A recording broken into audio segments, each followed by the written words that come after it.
بسم اللہ الرحمن الرحیم۔ موجودہ وبا کے پھیلاؤ کی صورت میں ماہرین نے جو احتیاطی تدابیر بتلائی ہیں ان میں سے ایک تدبیر یہ بھی بتلائی ہے کہ آپس میں جو فاصلہ ہے وہ کم از کم 1 فٹ یا 2 فٹ رکھا جائے۔ تو اس کے بعد بے شمار ساتھیوں نے یہ سوال کیا کہ مسجد کے اندر جو صفیں بنائی جاتی ہیں تو ان میں نمازیوں کا آپس میں اتصال ہوتا ہے، مل کے کھڑے ہوتے ہیں۔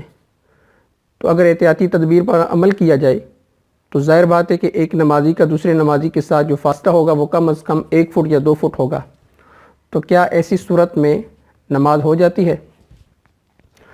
ویسے عام طور پر تو فقہا یہ کہتے ہیں کہ مسجد کے اندر نماز کی جو صفیں بنتی ہیں ان کا جو اتصال ہے یہ سنت موقدہ ہے، لیکن ان حالات میں عذر ہے اور ماہرین طب یہ کہتے ہیں کہ یہ بیماری متعدی ہے اور ایک سے دوسرے کو لگنے کا اندیشہ ہے۔ تو اس صورت میں اگر صفوں کا درمیان میں فاصلہ ہو، یعنی ایک نمازی کا دوسرے نمازی سے 1 فٹ کا اور 2 فٹ کا فاصلہ بھی ہو، لیکن ان کو یہ پتہ چلے کہ امام ایک رکن سے دوسرے رکن کی طرف منتقل ہو رہا ہے، تو اس میں کسی قسم کا کوئی حرج نہیں ہے۔